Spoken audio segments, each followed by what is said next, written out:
Vamos a calcular las magnitudes de este vector que está ilustrado aquí en esta gráfica.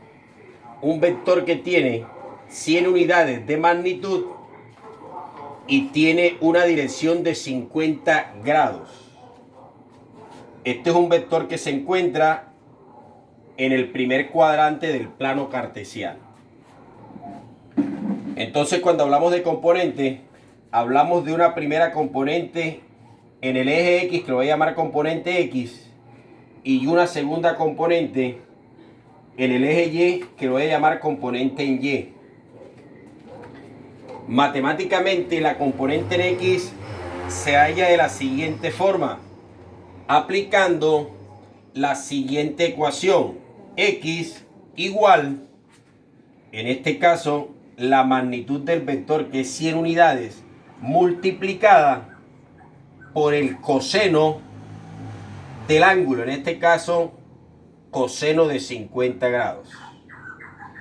Utilizamos calculadora y a la calculadora dan esa información.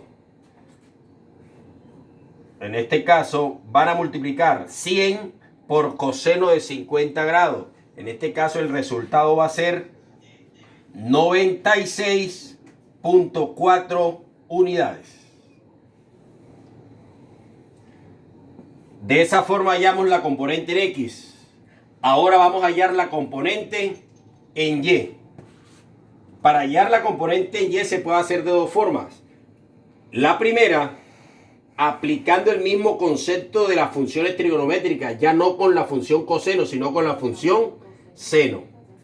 La segunda forma es aplicando el concepto del teorema de Pitágoras.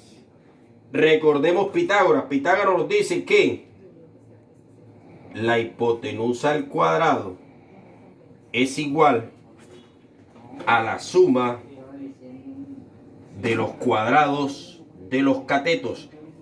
En este caso particular, los catetos van a ser el eje X, componente en X, eje Y, componente en Y. En el caso particular, como voy a hallar en la componente en Y, digo entonces que esa componente en Y va a ser igual a la raíz cuadrada de la hipotenusa al cuadrado menos la componente en X al cuadrado. Reemplazando la hipotenusa, de acuerdo a la ilustración, es 100 unidades.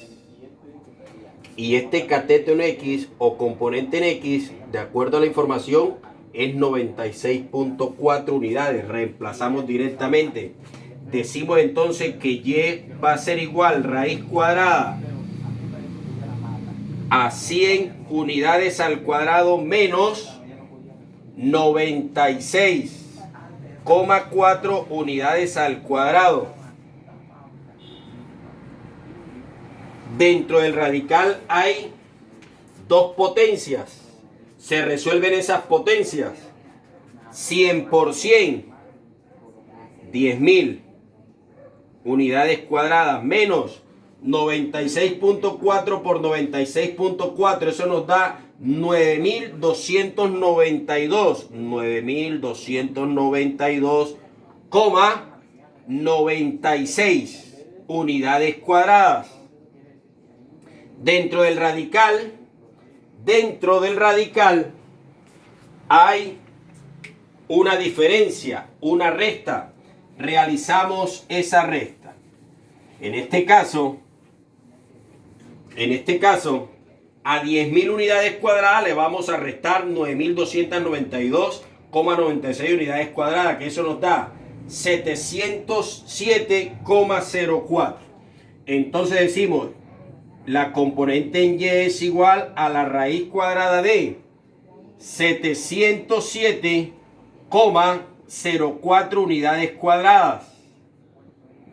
Le hallamos la raíz cuadrada a ese número 707 y el resultado es 26,5 unidades.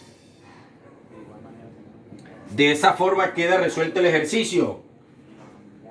Establecimos la componente en X, ahí está establecida, y la componente en Y, aquí establecida también.